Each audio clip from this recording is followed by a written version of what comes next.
Nesreča zaznamuje tako posameznika kot celotno družino in pomeni lahko dvoje. Sesutje ali pa potem, da nekako poskušaš iz tega ven priti. Mi smo poskušali tako, da smo ustanovili Zavod Varna pot, poiskali ljudi, ki so jim nekaj podobnega zgodili. Sva v bistvu Varno pot zato nekje kontaktirala, v bistvu se oni naju, no. Ampak videla sva v prvi fazi samo to, da se sam proces, ki se toliko časa že vleče, da se bo čim prej zaključil, da nama nekako pomagajo, da se to čim prej zaključi.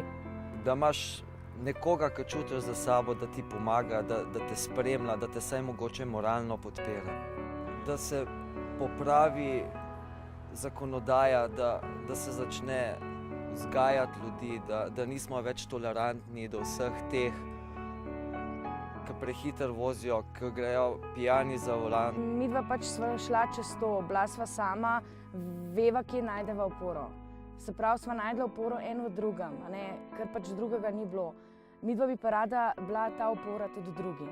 Rada bi bila opora drugim, no, da jim pomagamo, da jim damo moč, da jim damo tisto upanje, da v bistvu pa le, ker v tem trenutku, ko se to zgodi, si obupan. Nesreče pač zaznamujejo različno. Nekateri izgubijo svoje najbližje, nekateri postanejo invalidi, nekaterim, bom rekel, bližnji preživijo v prometni nesreči, pa se ti spremeni seveda tvoje psihofizično razmišljanje in stanje, spremeniš vrednote, se razpadejo družine zaradi tega, predvsem pa potem zaradi dolgotrajnih postopkov na sodišču, so te bolečine tako na strani povzročitelja ali pa, bom rekel, tudi nas žrtev zelo usodne za potek tvojega življenja naprej.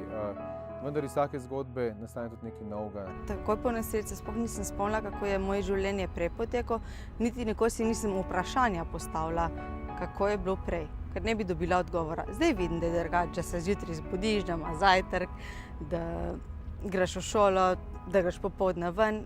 Takrat mi je bilo pa logično, da sem, ne vem, med tednom tukaj, med vikendom doma, na invalidskem vozički. Po nesreči sem bila v enem prepadu in temi in potem sem iskala nazaj sebe in poti iz te pravzaprav skoraj nemogoče situacije in uprla sem se na vse, kar je bilo možno.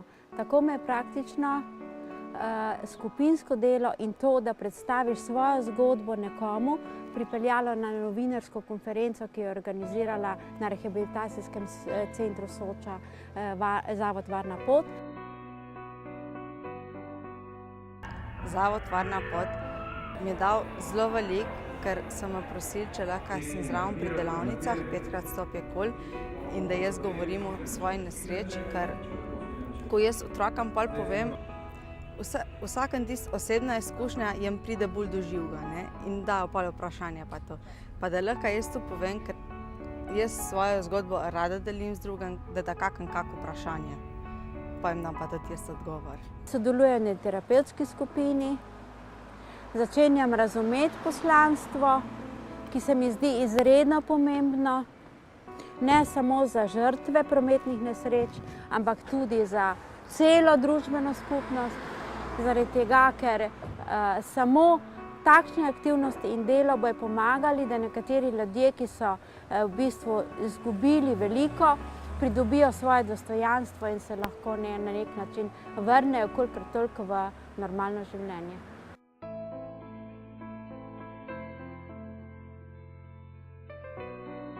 Moj namen življenja naprej od zdaj je samo ta, da skušam nekaj obrniti, skušamo ljudem